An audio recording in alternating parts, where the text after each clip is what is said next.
আপনি মাঠের ভিতরে খেতে কাজ করছেন, হঠাৎ দেখছেন যে বজ্রবৃষ্টি শুরু হয়ে গেল, ভয় পেয়ে গেলেন।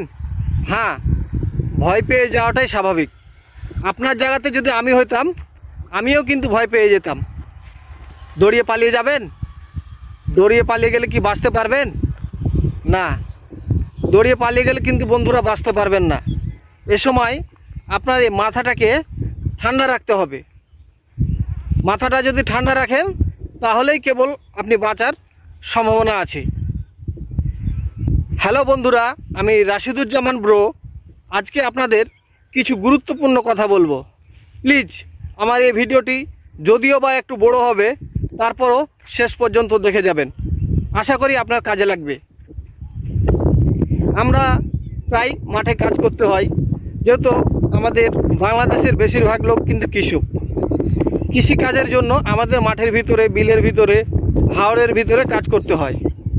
এ সময় দেখছেন যে হঠাৎ করে বজ্র বৃষ্টি শুরু হয়ে গেল, আশেপাশে কোথাও গাছপালা নেই, ফাঁকা জায়গা, ফাঁকা। তাহলে ফাঁকা জায়গায় আপনি কি করবেন? একটা জিনিস মাথায় রাখবেন যে যখন বজ্র বৃষ্টি চমকাবে বা বজ্র চমকাবে, তখন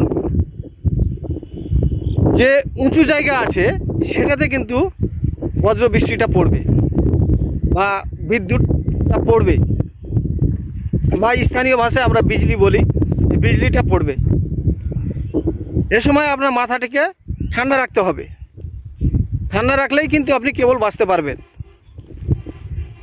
যখন দেখবেন পৃথিবীতে কিন্তু শব্দের আগে, মানে পৃথিবীতে শব্দ আর আলো, আগে আলো পৃথিবীতে আসে, তারপরে শব্দ আসে। সবসময় দেখবেন শব্দের থেকে আলোর গতিবেগ দূরত্ব। যখন দেখবেন যে আলো চমকাচ্ছে, তখন 1, 2, 3 এরকম করে গুনবেন। যদি দেখেন যে 3 সেকেন্ডের মধ্যেই বিদ্যুৎটা চমকালো, তখন মনে করবেন যে আপনি বিপদের মধ্যে আছেন। আর এরকম করে যদি 1, 2, 3, 4, 5, 6 এরকম করে যদি আপনি 7, 8, 10, 30 সেকেন্ড পর্যন্ত পর যদি বিদ্যুৎটা চমকায়, তাহলে মনে করবেন আপনি নিরাপদ দূরত্বে আছেন। যদি দেখেন না যে আমি কাছেই আছি, খুব বিদ্যুৎ চমকাচ্ছে, সুন্দর করে 2 কানে হাত দিবেন। 2 কানে হাত দেওয়ার পর, যদিও বা আমি 2 কানে হাত দিতে পারছি না, কারণ আমি ভিডিও করছি, 2 কানে হাত দেওয়া হয়তো আমার সম্ভব হচ্ছে না। 2 কানে হাত দিয়ে এরকম করে বসে পড়বেন, এরকম, ঠিক এরকম। আমি ভালো করে দেখাচ্ছি। এরকম করে মাথাটাকে নিচু করে, এরকম করে পাটাকে চেড়ে, এই যে পাটাকে চেড়ে, এভাবে চেড়ে, সরি দেখাতে পাচ্ছিলাম না, এই যে এরকমভাবে, এই যে দেখাচ্ছি, দেখেন পাটাকে এরকমভাবে থাকবেন। হয়তো এতে করে আপনার জীবনটা বেঁচে যাবে, কানের পর্দাটা ফাটবে না, বা বিদ্যুৎটা আপনার মাথার উপরে বাজটা পড়বে না।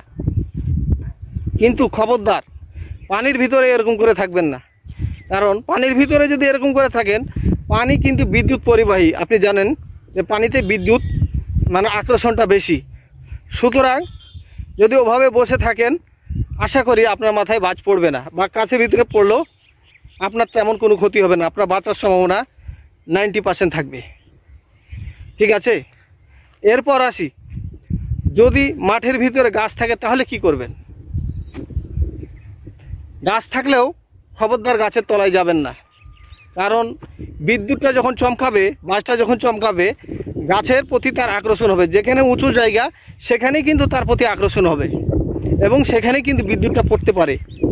সুতরাং বাজ যখন চমকাবে, তখন কোনো উঁচু জায়গার পাশে দাঁড়াবেন না। উঁচু জায়গার পাশে যদি দাঁড়ান, তাহলে আপনার জীবনটাকে নিজের ঝুঁকির মধ্যে ফেলে দিচ্ছেন। তো ধন্যবাদ বন্ধুরা, আশা করি আমার এই ভিডিওটি আপনাদের কাছে ভালো লাগবে।